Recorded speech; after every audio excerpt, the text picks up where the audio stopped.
if you like, so you got Hardy and Derek this year. They both 2-1-2 competitors at one stage. So they're holding the ground. They're not only holding the ground, they're winning. At opens level in those top. Who's your pick out of those two?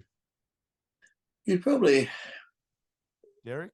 Hardy. Well, you probably say like Derek's got good body parts and that, but he doesn't quite yet have that conditioning Hardy has. Yeah. So if Hardy comes in, super drive that conditioning, and Derek's not that dry, being a Mr. Olympia, you always get that little bit of an edge. Yeah. So like if Derek comes in, I said Derek comes in hard with the separation, but there's just that muscle maturity look where the muscle gets that paper like almost looks like he just wrapped in saran wrap. Dorian used to have it. Yeah. Like Derek doesn't seem to have that yet. So, but I'd probably still go Hardy over Derek. But then lately too, you still got Nick Walker and Samson looks good and stuff like that. Whereas another thing that could go in Hardy's bad direction, I said, was it's almost like Bonac. They come into the show, they look great, but yet it's almost like they looked last year and the year before. Whereas if Samson comes in or Nick comes in and these other guys come in, they're still making improvements. Sometimes Hardy might be as maxed out as he can get size-wise, so conditioning is going to be his main thing, but yet, even though he's in condition, he looks like last year.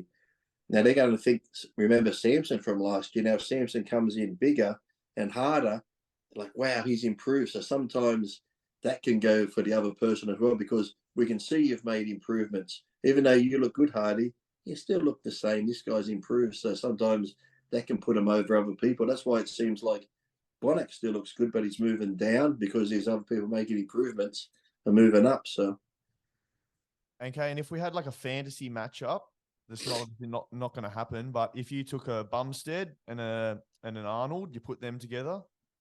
Arnold.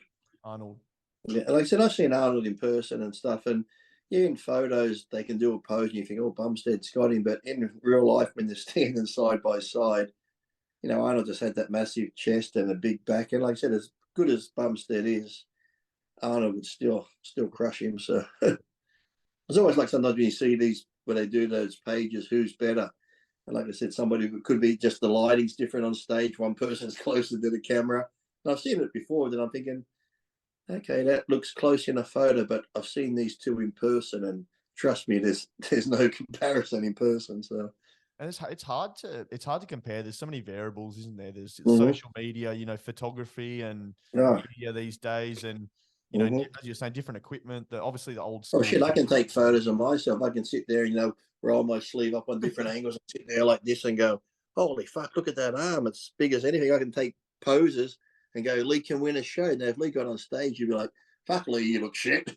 In the Instagram, you look great. So anyone can photograph well by themselves or putting just pictures side by side someone, but when you get in reality, it's like, that didn't quite work out the same.